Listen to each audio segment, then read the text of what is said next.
Good evening, dear audience. I can wish you so, because without you, I have no reason to be here. In the story that you are going to hear, my name is Mark.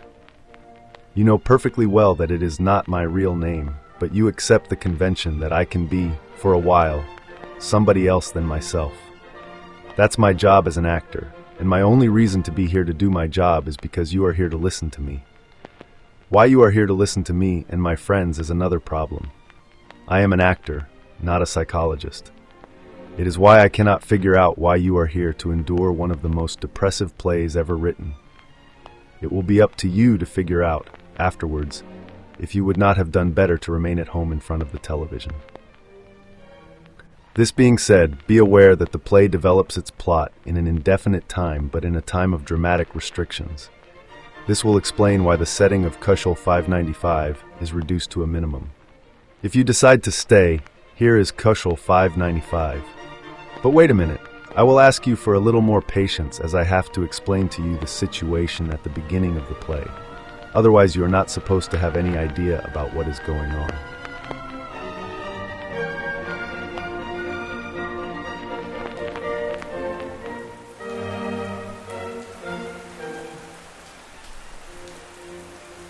Our story takes place in an uncertain time after the explosion of the bubble. You know the bubble. Oversized cars, oversized houses, oversized people, oversized financial markets, oversized stupidity of politics, oversized everything. Nobody wanted to see and less to predict the bubble explosion that let the people only with their eyes to cry on a ravaged planet. Nothing is impossible, and even the unthinkable can happen.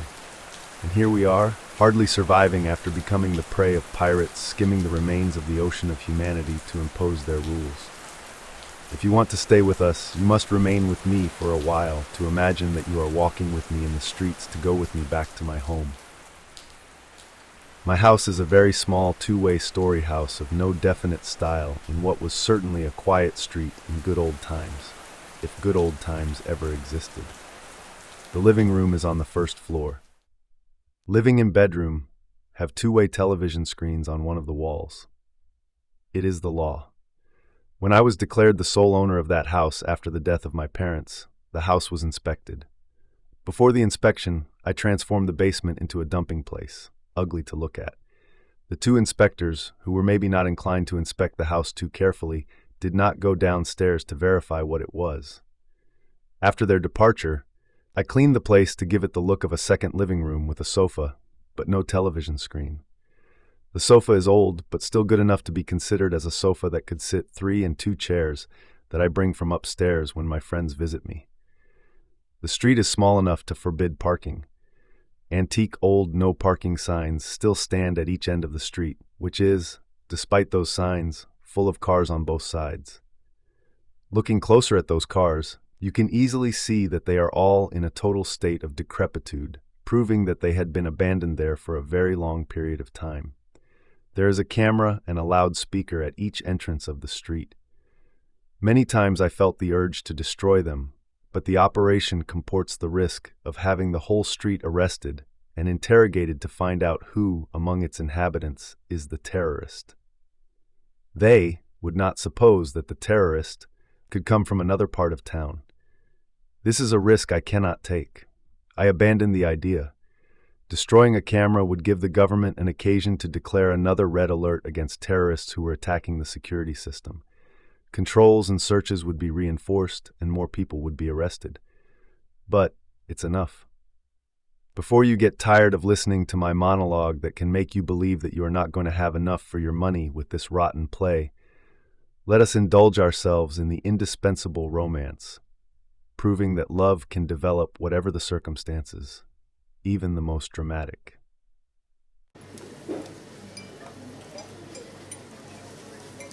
My name is Nathalie, and I work at the Ministry of Propaganda. Workers like me are required to take their lunch in the restaurant of the ministry. As you already know, my name is Mark, and when I work periodically for the same Ministry of Propaganda, I am supposed to take my lunch in the restaurant of the ministry. This is where Nathalie and I met one day in front of the inevitable stew. Always the same stew day after day. And don't ask with what it is done, but it is better than nothing. On the first day, that man did not dare, and he was right, did not dare to come and sit at my table. I was lucky in the fact that the ministry needed my services for several days. On my last day, I dared to go and sit at her table. She was alone at the table. You allow me? Please. What took you so long? You know. I know. They are everywhere. Let's talk banalities if we don't want to attract their attention. And we talked banalities during the whole meal. He came finally to the question I was waiting for since the beginning, the question that was going to precise our relationship. May I ask you, after the banalities, if you are coming here tomorrow for lunch? Certainly. We are not babies anymore, and you know as well as I know that we are playing the comedy for them. Let us be ourselves. Be ourselves. I am never myself. It would be wonderful. My house is not a big house. So what? I do not even have a house. A rental. There's a TV screen 2 ways in every room as prescribed by law. We can avoid them in my basement salon that is free of spies. We even can listen to some music if you would like. I would die for that. Let's try not to die, but I have a decent collection. We left the restaurant and we went to Mark's house by 2 different ways, in case... She fell in my arms in the basement, and we made love on the sofa. We are 5 friends. How we became friends is another story for which you did not come here today. In the meantime, let me present the full cast. Excuse me, the 5 people who constitute the small group that will lead our story to its logical conclusion. My name is Nathalie, and I work at the Ministry of Propaganda. My name is Joyce. I am the head nurse in the only hospital remaining open in our area. My name is George, and I work for the Ministry of Resources, if that means anything. My name is Robert, and I work at the Ministry of Subsistence. In fact, I am in charge of the Transportation Department. My name is Mark, as I have already told you, and I work at the Ministry of Information. To be more precise, I must add that all of us work at a relatively high level in our respective departments. Now that you know who we are, we can go on. To his friends. To start with, I will tell you what happened to me this morning. Did you inherit a small bag of sugar? It would be an event worthy to be proclaimed all over the world. I wish I had. I am not sure I remember the taste of sugar. Unfortunately, instead of sugar, I had one of my bitter mornings. I would even prefer not to have to tell you. Come on, Mark. Too late. You started it. Go on. Nothing can hurt us anymore. If you insist. You started it. You better tell us everything. It's the rule between us. All right. I was at work when the speaker on my desk rung twice. We all know what it means. Shit. And shit again. The speaker said, in 5 minutes at B12. I had to drop what I was doing to squeeze in my uniform of chaser. You know that, according to the fact that my work with the ministry is intermittent, I have been in the obligation to volunteer as chaser, the most intellectually degrading job on earth. We all know that. You wear some kind of a fireman outfit with a complimentary bulletproof vest. I suppose that 5 minutes later, you were stepping into one of the 2 long cars, limousine type, followed by 2 vans equipped with the most advanced technology to locate whatever material they would be assigned to discover. With 212 painted in big letters on the sides of the vans. Am I forgetting something? Nothing. After that, where did you go? Let me guess. You went to some house in what was the university lodging for professors. Those professors are the only last ones with the company of some insane intellectuals who show remnants of resistance. I can guess. But tell us more. After some 20 minutes of traveling, we stopped in front of one of those houses, exactly as you say. The door was open. Without wondering why it was open, 6 men went in with me, pushed in front by my commanding officer. I can't stand that guy. We did not have the time to wonder why the door was open. Music was filling the house. I stopped right in front of a large table in the dining room. A tall old man was standing beyond the table. A record player playing and a large pile of discs were disposed on the table in front of the old man. Don't tell me what happened. I can see the ending of the story. That makes me sick. I suppose you do not know that music, the old man said, addressing me. Concerto in F by Gershwin. I knew it was the Concerto in F by Gershwin, but I could not say to the old man, "It's the Concerto in F by Gershwin." "This is what you came for," the old man said, addressing me directly. "I was expecting you every day since a long period of time. I don't know why it took you so long to find me. You are less efficient than you believe you are." Denunciation, I suppose. Did you know where it was coming from? "You know that only the top ones could answer you. Denunciation, more than probable." The old man looked again straight at me. "I cannot live without music," he said. "Why do you hesitate?" And then the harsh voice of my officer asked me. I advanced my hands to grab the record player. At the same moment, the old man put the edge of an old-fashioned razor on his wrist that he cut profoundly with a sharp movement, still looking at me. "It is my only way to protest against your lethal stupidity," he said before setting down with a calm dignity on a chair that was behind him. The blood poured like a fountain out of his wrist. "Call for help," I screamed. "Let him die." But my officer snapped. "That's what he wants, and, in any case, he is a good example of what one can expect from breaking the law. Film that for the Tonight News. Don't forget the discs." We left the house without closing the door. I hate myself. Don't hate yourself. You have no choice. It's you or them. What do you think I do in the hospital when giving orders to my nurses that do not come from doctors, if there are still some, but from party's officials? You must be completely blasé, or make believe that you are completely blasé, or you die. Yes. I die every day. Try to stay with us a little longer. Let's have a thought for an old man who was as crazy as we are, but with less luck than we had so far. I don't know if there are still many of them, but what will happen if all disappear, if we disappear? It will be the end of what? I don't even know anymore.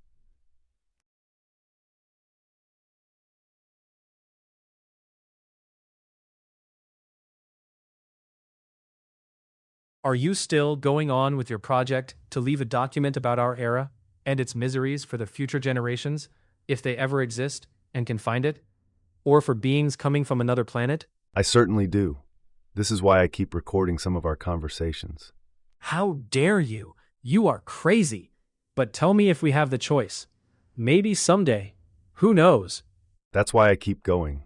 I describe what is going on without mentioning names or other details, of course. I told the recorder this morning that the government's unique party's sole remaining power is force and brutality to suppress any form of opposition. The party operates in such way that only a very few privileged individuals can enjoy the delirium of power and terrestrial pleasures for as long as they will last. Of course, my recorder can be destroyed by my own team of chasers, and me by the same token, but I have to do it.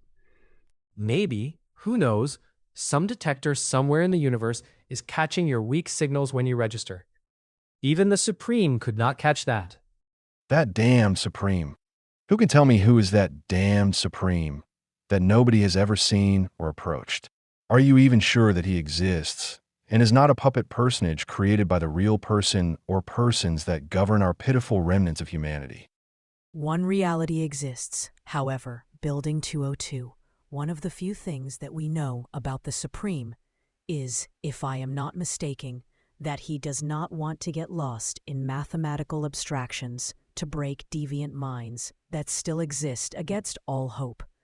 That square block, without windows, in the middle of the government complex, Building 202, is supposed to play the role of a good shepherd in charge of bringing back to the party's orthodoxy the lambs lost in the swamps of individual freedom or other subversive ideologies. You're very kind with your good shepherd imagery. In reality, the Supreme practices doublethink, with its complementary double talk about torture when he declared illegal all forms of torture. In fact, it is of no use to torture the common citizens. The police disposes of other coercive means that do not include direct physical pain. The most usual punishment for ordinary infractions is the privation of the food card for a period of time corresponding to the gravity of the infraction. It is a redoubtable ordeal if you have no family or friends to share their rations with you. In that case, you are transformed into a street beggar. That is illegal and can lead you directly back to the police station. But what about the black market to survive? Which black market? It is not possible to buy some food in the black market, for the very simple reason that there is no black market. In my imposed condition of ensuring transportation where it is necessary, I can tell you that what was called black market in the old times became impossible. As you know, I am in charge, among other things, of transporting to town the products of the farms. When my trucks go over there to pick up those products, they don't go to the farms, but to warehouses, where everything up to the smallest green bean is recorded. No way to set aside a few green beans. No way, my dear. And by the way, green beans are not for the general consumption. Turnips, cabbages, eventually potatoes, and a few vegetables are for the public. When arriving back here, everything is controlled again with the same accuracy. It would mean death to anyone caught in stealing something. Did you ever visit one of the farms? Impossible. Their access is forbidden, but you don't stop tongues. The farms were established many years ago. They serve two purposes: fresh vegetables and silent disappearance of undesirable individuals. No use to say that the fresh vegetables are for the army first, and second the civilians. Arms replace oil for machines. Women, separated from the men, have to work the same. Don't you understand that undesirables have to disappear systematically and rapidly? The regime does not want to support an undesirable population. Undesirable? Yes. To start with, all those who are unlucky enough to lose their food card, they are offered a job on a farm in exchange for food and bed. You will never hear of them anymore. Add to them all those who cannot justify that they are the third generation born in the country. Strangers are undesirable. They pollute everything by their presence. They have to disappear. Are you talking for real? You know perfectly well that I am talking for real, but I would never say such thing outside this room. All that is perfectly horrible. But tell me sincerely what I can do to change that, especially with a population ready to accept anything to survive. Only God knows, if you believe in God, what will be the end of it. Okay, if I can play the devil's advocate, I will say that you talk about the common people. You are absolutely out of luck if you are born in that category. To tell you the truth, I am not sure that it is better to belong to what we could call better educated people. Despite our positions in our actual society, if society is the word, we are under permanent scrutiny. Come on. The regime knows that educated people are more dangerous than beggars in the street. George is right. When those educated people, meaning people able to think, meaning people able to have a personal opinion, the really dangerous type, must disappear, they end up many times in officially recorded accidents due to some imprudence by the victims, if not simply due to a strike of bad luck, being at the wrong place at the wrong time. If the victim is found on a road, the encounter with an automobile or a truck is usually declared responsible. That's what happens when you cross a road without paying attention. And the usual question is, what was that person doing at that time on that road? No use to manifest any intention of discovering the truth. To discourage citizens to become curious, there are signs posted everywhere in town that say, "Do not even think to think." Yes, but despite that sign, some were thinking enough to attack my farm trucks last week and disappear with them and the vegetables. I ran like a madman to the ministry in charge of nutrition to scream my head off that I could not ensure the transportation of the farm products if the roads were not better protected. The reaction was immediate. You know the result? A new war on terror was enacted against those terrorists. It was the moment when some kind of a crazy, I don't know how to qualify that guy, choose to protest against the words war on terror. Right or wrong, we're used with those words. They are the motto of the government. Why was your guy protesting? Well, that man said that whoever invented the slogan war on terror was illiterate. War is open-armed conflict. In an open-armed conflict, you fight against an armed adversary, man or machine. Terror is defined in any dictionary, He could use a dictionary. certainly like me, by special authorization. Go on. That man said that terror is defined in any dictionary as intense fear. And so, in the locution war on terror, the enemy is intense fear. It seems difficult to shoot at intense fear with a machine gun. It would be more logical to apply intense fear to the individuals themselves when they are confronted with terrorism. In that case, war on terror is a war against anyone's own fear and not against the terrorists. According to that man, the grammatically correct slogan should be war on terrorism. Not very attractive, but grammatically correct. Whoa, And did your man remain alive after that? He was lucky. He just said, "Thank you for the lecture. But who gave you the right of criticizing the decisions coming from the top? Next time, you better keep your reflections for yourself."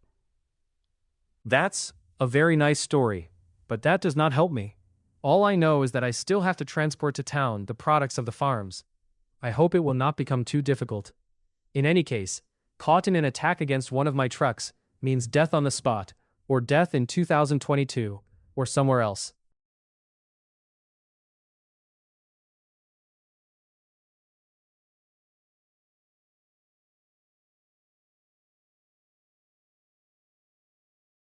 I asked you to be here today to tell you all the details I learned about 202. You know them now, but I have not told you how I got them. Tell us everything, even if it is very painful. Let's say that it was in some dramatic circumstances. Could it be otherwise? I was just at the right place at the right time. That may happen. I was returning from work exceptionally late with a special pass allowing me to be in the streets after the curfew. You know that the streets are the only parts of town that are brilliantly lit for police purposes. Go on. Go on. We don't need the preamble. Sorry. Anyway, I was walking fast on the sidewalk when I saw at some distance in front of me, surging from between two of the dead cars parked in the street, a man apparently going to cross the street. What was he doing at that time on that street, was my first thought. At the same time, I heard a truck coming at high speed from behind. I turned rapidly and saw the lights of the truck, and in front of me, the man beginning to cross the street. "Watch out!" I screamed. Did he hear you? He did not and kept crossing, apparently unaware that he was in the path of a military truck. He was hit by the left fender of the truck with some kind of a loud but muted sound. The impact projected him violently back on the left side of the road where he fell and remained immobile. The truck stopped.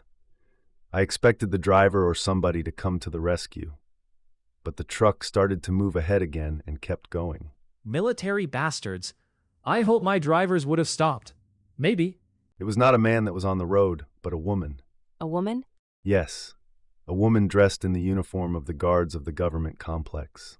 Patched on her right sleeve was a small white rectangle on which was printed in blue 3 numbers, 202.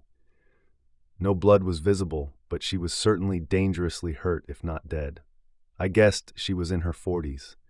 She showed a square face with short hair revealed by her missing cap thrown several feet away. She was not very tall, but stocky and heavy. Grabbing her under her armpits, I started moving her to take her out of the street. She said slowly, "Don't move me." Don't move me? What did you do with that dying woman in the middle of the night? She was not dead. "I'm going to call for help," I said. "Oh no, don't. I'm going to die," she said. "I am all broken inside. Listen to me." Kneeling at her side, I passed my arm under her head and my face came close to her. "I should have never been on that road all alone," she murmured. "It is formally forbidden for people of 202 to go alone out of the complex, but I was on a secret mission for 2 bottles of alcohol. Yes, 2 bottles. Where could she find 2 bottles of booze? I don't know. I have not the slightest idea, but let me finish." Sorry. Please go on. I should not have interrupted. Oh no, good question, but with no answer. To go back to the woman, she was talking with difficulty. She said, "Listen to me. I never wanted to believe in anything, but I am going to die, right here, I tell you. My mother was always saying that there is a God watching over us and waiting for us when we die, but I never wanted to believe in anything, and in the party, you are not supposed to believe in God." She writhed like one in terrible pain. After a few seconds, she went on, "I was a bad seed, a bad girl. I prostituted myself for food cards, for a better life than the average citizen, and also by the desire to do bad, which has always been in me. I did bad things, but if God exists and is waiting for me, I cannot go without telling someone before I meet him. Maybe he will forgive me. Listen, I'm a piece of garbage. I worked for the party. I was one of the operators of 202.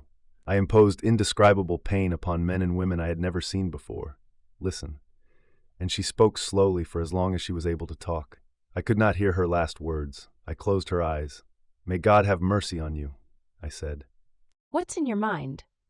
I told you that, according to what that woman told me, submitted to intolerable mental and physical pressure, the victims must come to believe from the bottom of the heart in the falsity of their thoughts and arrive at a total identification with the Supreme. They have to become Him, body and mind, so that, at the end, they become their own judge and determine their own sentence according to their crimes. All the capabilities of 202 are at their service to execute on themselves the sentence they deliver. It includes the worst thing in the world they can imagine. Okay, but what are you trying to tell us? Something very simple. That woman did not invent such details at the very moment of her death. This is the reason why I'm going to give each of you a small capsule of cyanide. Cyanide? How did you get them? Don't ask. In case of capture, we will avoid the danger of giving away names or betraying ourselves under torture. No one of us can affirm that he or she will resist torture. I think that none of us could resist the modern technology of torture. I don't want to look again like an atrocious intellectual, but this is the Rome of Caligula or Nero, with the difference that the end of Rome was not the end of the world, while we are at the end of the world. Crack the capsule under your teeth, and death is instantaneous. Put it where you can reach it in seconds without having to search for it, and carry it permanently on you. All of us are working for the Supreme in the government complex at a relatively high level. Because of our position, we are certainly subjected to more scrutiny than common people. Okay. I swear that I will kill myself before falling in the power of the police or security people. I swear. I swear. I swear. I swear. Enough philosophy for today. What's the plan? Nothing specific. We keep on spreading the truth. It's all we can do for now.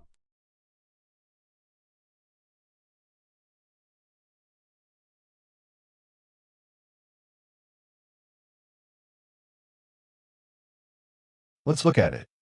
If you want to understand our situation, and the play by the same token, we must tell you we're the pleasures of our social life.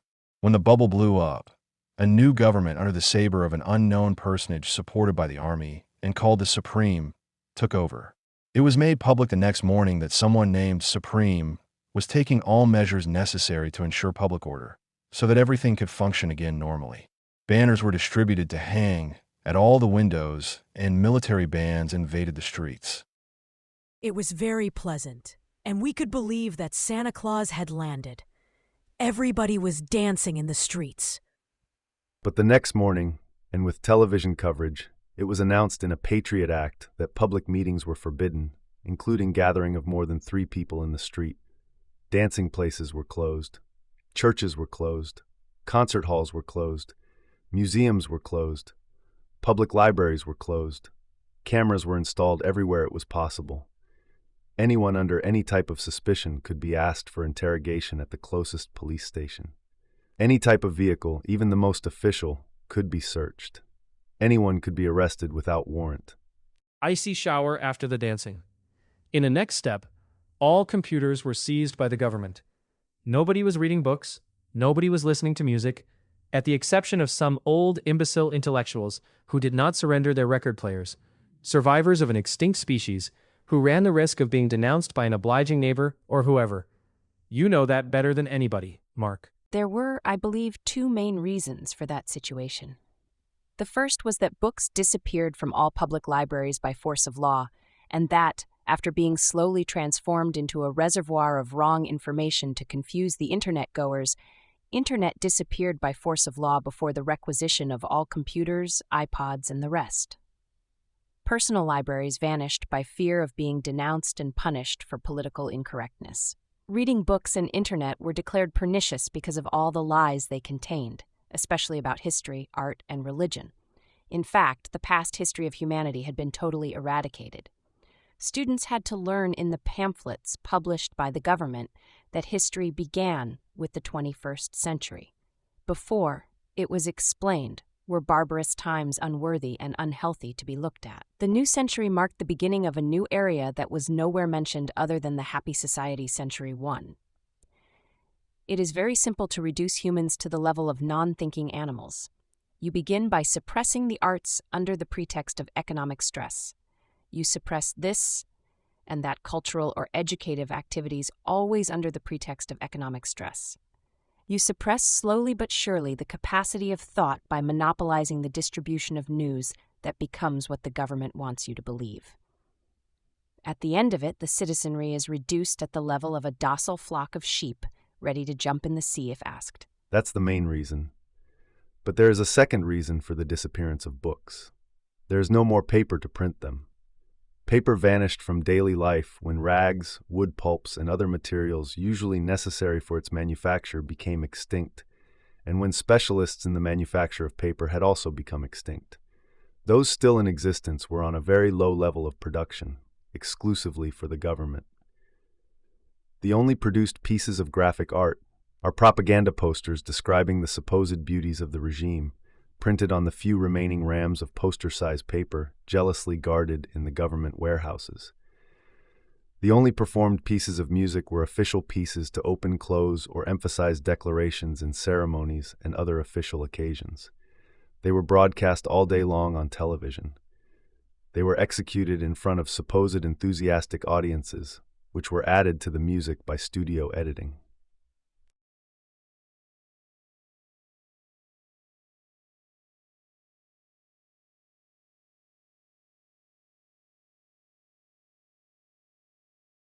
I had a big problem. No kidding. You had a problem? Yes, and a big one. Can we know, or is it too big? I intended to find out what was going to be the attitude of the party towards our situation. I mean, Mark and me. The silent rule is that employees at your level should not have relations with other employees working at the same level. I thought that coming to Mark's house was not illegal. I knew that our situation was made delicate by the fact that we both worked supposedly only 4 or 5 steps under the Supreme. Even that was maybe pure illusion, but it was realistic to suppose that we were going to be under strict scrutiny. I always came to Mark's house irregularly on purpose. I even came disguised as a man to fool the street's cameras. The other day, which is now about 1 month later, the telephone on my desk at the ministry rang. I pushed the button to listen. A male voice came out, neither harsh nor sweet, something in the middle but with an intonation that was leaving no doubt on the level of the speaker. I froze. "I am number 3. Good morning, Nathalie," the voice said. My heart jumped on my chest when I heard 3. I tried to control my voice to answer, "Yes, number 3. Good morning." "Well, Nathalie," said number 3, "I have learned. We know that you go once in a while to Mark's house. You also know that we do not encourage emotional or sentimental attractions among people working for us at your level in the government complex." "But, sir," I tried to say, "Do not interrupt me, please," he said. Then he went on to say, "If it is only a question of sex, you do not ignore that we have at your disposal our special houses where you can enjoy anything you wish, by males or females of your choice, with no strings attached and provided to you free. I can have a card put on your desk any time. Of course, we cannot suppress totally old-fashioned sentimentality or some human desires. Cases as yours, as regrettable as they can be in many ways, especially among our high-ranking collaborators, can only be salvaged by using them to show our admirable understanding of human pathology." And you did not take advantage of his offer. After that, they know all the personal details of your life that you want no one to know. Thank you, Joyce, for that kind thought. But I was not done with number 3. He went on, "I must remind you that you are more than ever, with our project New History, under your oath of silence concerning your work. Any break with anyone, you follow me, anyone, and be sure that we would learn of it, would have the most regrettable consequences for you. You are an exceptional member of the party, and your work is remarkable. I should add that it would be absolutely regrettable for the party to lose you. It all depends on you and your behavior in the coming weeks or months." That's all? "No." He kept on, "Allow me one more word. Considering your actual situation, you know perfectly well that you cannot become pregnant. Sorry, but it is an accident that can happen. You have not registered for an authorization of pregnancy, and you know perfectly well that any uncontrolled pregnancy ends up automatically in mandatory abortion. It's the law against overpopulation." Don't tell me. What do you suppose I am obliged to overlook as head nurse in my hospital? After a silence whose length was scrupulously calculated, number 3 added, I certainly would be, personally, very sorry if you had to go through rehabilitation in Building 202. We all love you here. Be careful. There was a click. The threat is precise. It means that every minute of my life, every one of my moves, is under permanent scrutiny. I said nothing, aware that any of my words were susceptible to being picked up by invisible microphones. I composed my face and went through the papers in front of me as if nothing had happened.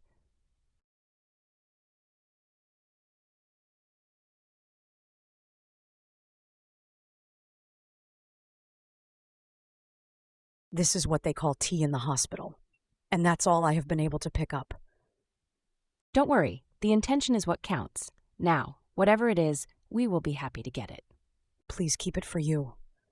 Those guys here do not need it. You'll drink it later. Tell us what's new if something can be new. The Supreme asked my department to come out with a brochure for schools entitled New History. It will explain why and how his government was in the obligation during the panic that followed the bubble's explosion to take over the helm of the country. Simple, direct, and devoid of possible objections is the order. It's pathetic. The Supreme acts exactly as if the educational system was functioning and we did not have already rewritten several times. Interesting task. By the way, may I say that I am starting to be a little confused with your history books, not to say more than a little? Here you are. Your head is spinning. You don't know where to look to find the truth. Do you really transform lies into truths? Why not? But I don't practice doublethink. You know that. I do not believe for 1 second in what I am writing. And so, what is your latest? You will never guess. Every one of you knows history. All of you read the books of history that we gave you. So, when I say that my latest has to do with Benjamin Franklin, born as I wrote in 1902 with the beginning of history, you are going to take me for a joker. I certainly do. Franklin was not born in 1902. What happened to you? I like Franklin. I wanted to quote him. That's why I made him born in 1902, so he can belong to the new history. Nobody in our dear directorate knows anything about Franklin. Those savages never heard his name. My direct boss, learning through me about Franklin, asked me, in case they would need it, to adapt my Franklin's quote to fit in our new history. The quotation was, "They that can give up essential liberty to obtain a little temporary safety deserve neither liberty nor safety." It took me officially the whole afternoon to transform that sentence into an appropriate one. I have to justify my means of living. No? So, at the end of the afternoon, I submitted my interpretation to my boss. It read like this: "They that cannot give up essential liberty to obtain safety deserve neither liberty nor safety." My boss congratulated me. He gave me his assurance that my cunning rendering of Benjamin Franklin's words would certainly be accepted by the committee and eventually introduced into new history. "The party is proud of you," he added to make good measure. What will happen about the brochure? Are you kidding? It will never be published. Our era is an isolated portion of time rolling nowhere in a universe of illusions. We are surrounded by invisible walls. Beyond the walls are night and fog. If you pass your arm through the walls, you grab nothing but void, and no sounds or images come out of that void. The rest of the world has disappeared, swallowed by the newsmakers. Isn't that right, George? Absolutely. My job, as provider of information for my information department, meaning for television, as nothing else exists, consists mostly at eliminating information. My job is to send to the garbage bin all information I receive and replace them by a choice of local news items. I elevate insignificant news to the rank of very important news. They are delivered by one of the official anchors who are paid to say nothing, but to say it with the right tone, attitude, haircut, and makeup. It is why I am one of the few who have some news, and it is why you know them.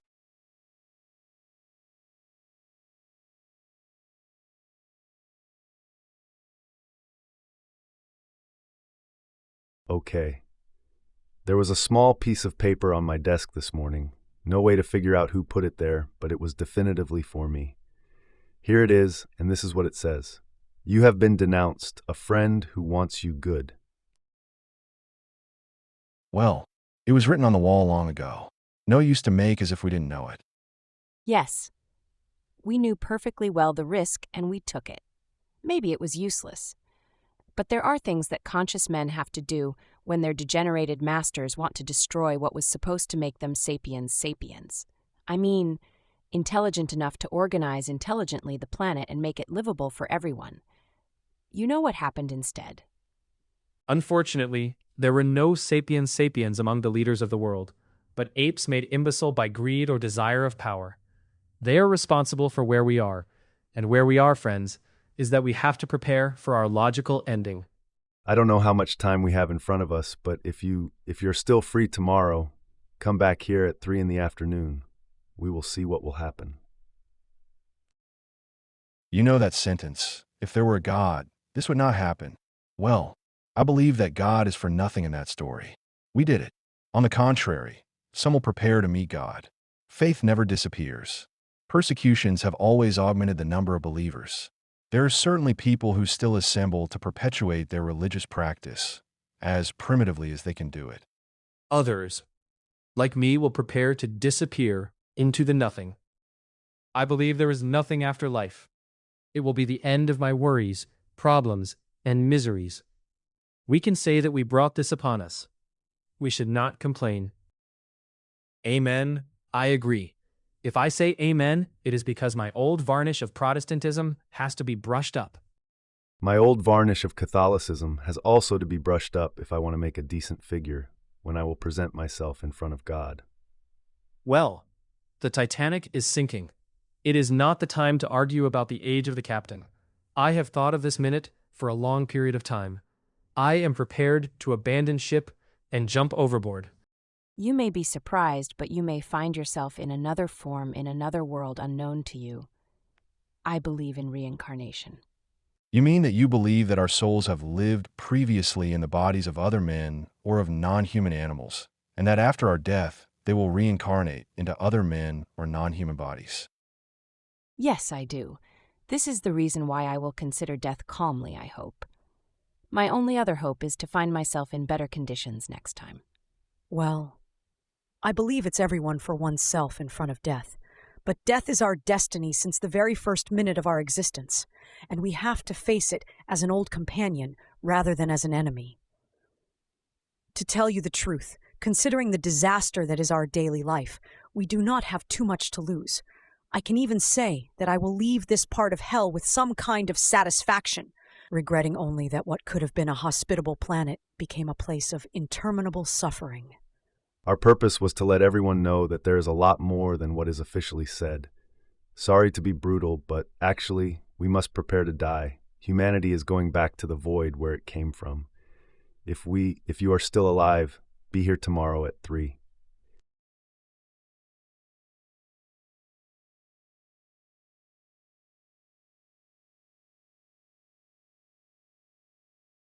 I am not really afraid of death.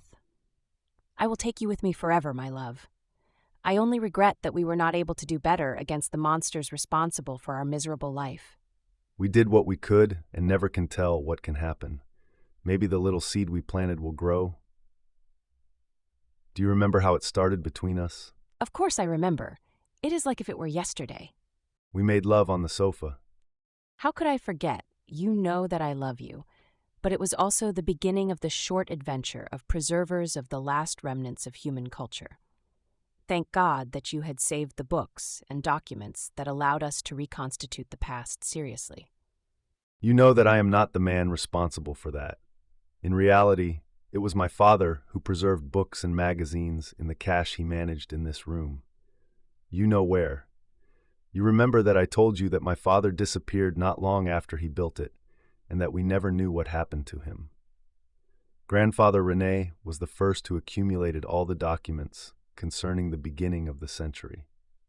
My father and his father kept the diaries that allowed us to put the events in order after the death of Grandfather René. I have a passion for history too. It runs in the blood, or in the genes if you prefer. But I think a real search would not resist the specialists of security. The cache was more of a moral protection than anything else, but it made me feel safer in the meantime. I asked you how many books were there. And I answered exactly 304, mostly on philosophy, history, science, masterpieces of literature, and a few books about nature and wildlife when it still existed. You remember when you had in your hands a book called Bible, and I a book called Origins by Richard Leakey. We made a mock contest about our understanding of the beginning of humanity. You defended the 40,000 years Homo sapiens sapiens of Leakey. I defended the 6,000 years Adam and Eve of the Bible. There was no real way we could agree, except on one point. We agree that it took the creationists some 40,000 years to build a first locomotive, and the creationists only 6,000 years. We agreed that the creationists were the great winners in the course to destroy the planet after the appearance of the locomotive. From 0 to 0 in 6,000 years, a record for a species that pretended to be intelligent. Those were our best moments, when we could argue in an almost relaxed manners about whatever subject we picked up.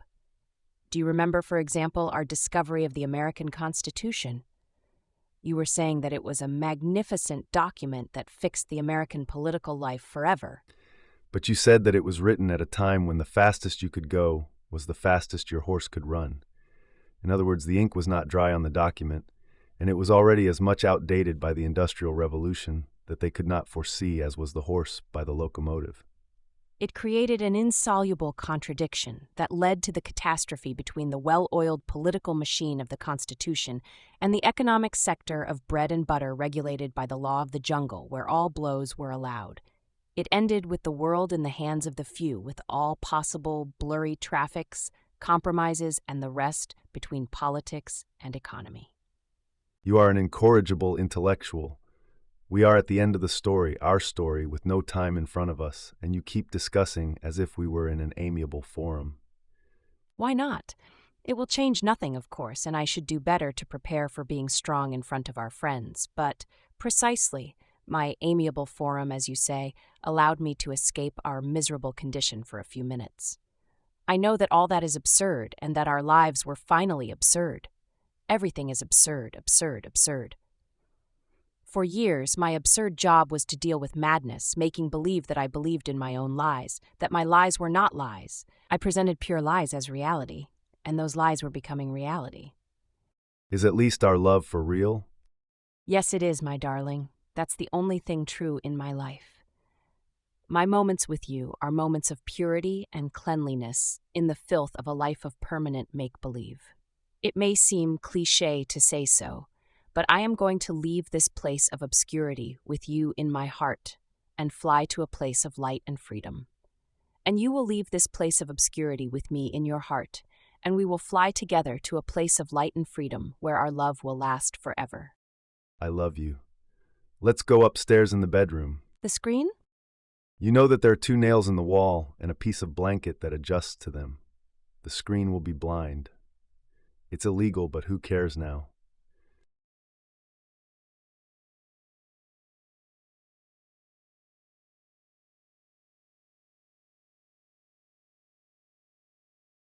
You have always heard Nathalie or myself talk about our collection of books and magazines. We never told you where they were. Ignorance is an elementary precaution. Well, the books were nowhere else than in this room, under your feet, right here if you pull up part of the wood floor under that carpet. No use to have a look at that cache. Everything has disappeared. Beautiful. But there is one thing that we do not know. How did you make all that disappear? Until now, it was better not to know it. But at the point we are, you can tell us. Not me, but Robert. He is the great mover. I am, you could say, not the great mover, but the small mover.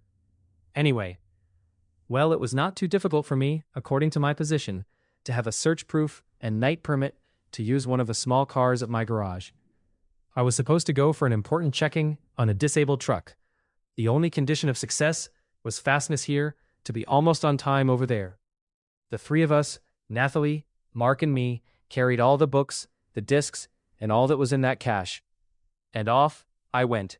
I knew exactly the road and drove full speed with nobody on the road to deliver our treasure. Deliver to whom, if I may ask? You may, on the contrary.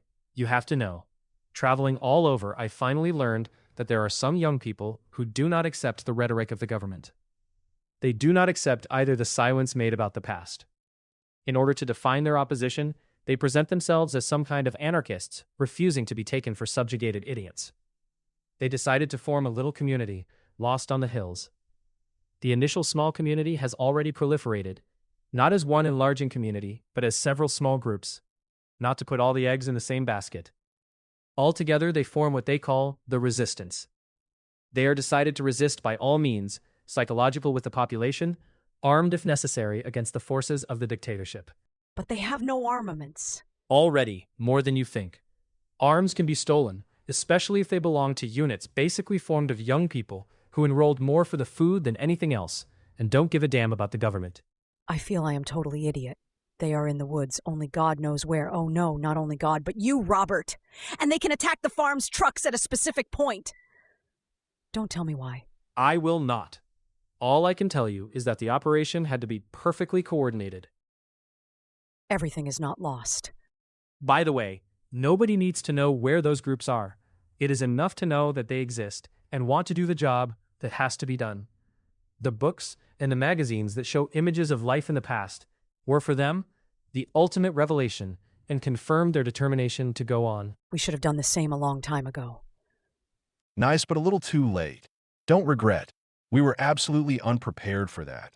So busy we were trying to survive the overturning of our society when the bubble blew up, and we were already too old to go to live with nothing in the woods or create any movement of physical resistance. But should we not? Don't even think of it. You are now, we certainly are, under the utmost surveillance. You would not even pass the last house of the city that you would find yourself in 202. And you know that anything, even death, is better than 202. The only thing that can comfort us and give a sense to what we did and do is that we planted the seeds. Someday, new men will come who will recreate a human society, even if they will inherit a depleted planet. They will replant it with the type of climate we will leave them. We are going to pay that with our lives. But it had to be done, and I should say that we were the chosen ones. Somebody at the door. I'll go upstairs to see what it is, but be ready for any eventuality. Maybe it's them. Capsules. Official from the desk of the Supreme. Mark, please, ask your friends to join you for the reading of this missive. You, Mark, you covered the screen in your bedroom last night, which is absolutely illegal. You did not want us to witness your lovemaking, your last night ever. We made that big favor for you so that you would suffer even more when you will have to be rehabilitated, you and your friends, in Building 202 under my personal direction. Bastard. Let me finish. Do not try to do anything stupid. All the streets around you are blocked. So close to me were you all working that I considered you as very important persons and close to me. I really wept when I learned about your activities against the party, against me. I cannot understand why you betrayed me. Before this happens, I want to tell Joyce, for her personal pleasure, that if it took us a lot of time to find out via a lot of people the source of the false news she was disseminating, we may have never succeeded, if it were not for one of her nurses who came to the complex to give us her name in exchange for 3 food cards. Joyce's life is cheap, don't you think? All she is worth is 3 food cards, in other words, a few pounds of beans. But I thought that she would enjoy the story. 2 other nurses, no names given so she will never know who they are, have been arrested at the hospital and sent to 202 for rehabilitation. Oh my God. Special congratulations to Nathalie. She is a very interesting and dangerous person who has certainly damaged the minds of many weak people. But I love danger. I will ask her for the favor of allowing me to invite her to my personal studio located in 202, but completely independent. Mark will eventually be asked to join her in 202 as they were partners in life. The 2 other men deserve also the special treatment for high treason. See you soon. Signed, Supreme. Listen to me, please. I believe I will kill with my own hands anyone who hesitates with the capsule. I swear to God. It would only delay our fate for maybe a few hours. The end is now, my friends. Let's wait for them. I am sure that they are going to send an army to arrest us. Shall we listen to some music, my friends? Köchel 5 and 95, Last Mozart's Concerto.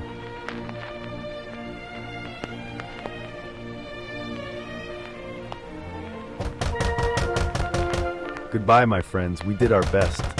May God welcome us and have pity on his creation and on us. Goodbye, my friends.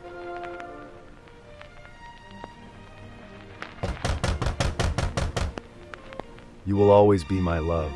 Wherever you go, I'll be with you forever. Come with me, my love.